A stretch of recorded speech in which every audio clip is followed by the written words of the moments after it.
Yeah, post-COVID recovery has been very spectacular around the world. Given the very aggressive monetary fiscal stimulus by central banks and policymakers, we had one of the most spectacular recovery in global demand pretty much across the board. The flip side of that recovery and this aggressive stimulus was that came a very strong bout of inflation. What was earlier thought to be a transitory inflation is now looking more and more permanent.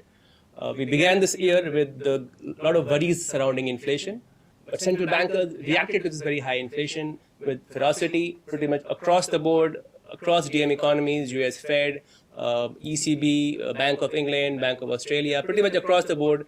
We had very aggressive monetary policy hike cycle by central banks, which is having now an impact across risk assets, equity market, bond markets, particularly commodity markets. On top of that, we are seeing a natural plateauing of growth from this very aggressive level of demand which was there in the earlier 2 years.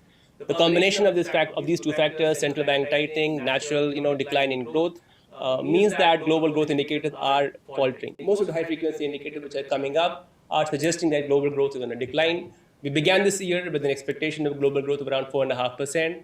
That number is now looking quite low. Nowcasts of high-frequency indicators suggest that global growth is running less than 3%.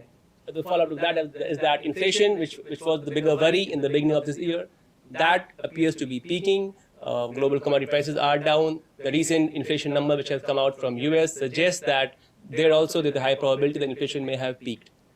On the contrary, in India, what we are witnessing is that Indian growth indicators are steadily moving up.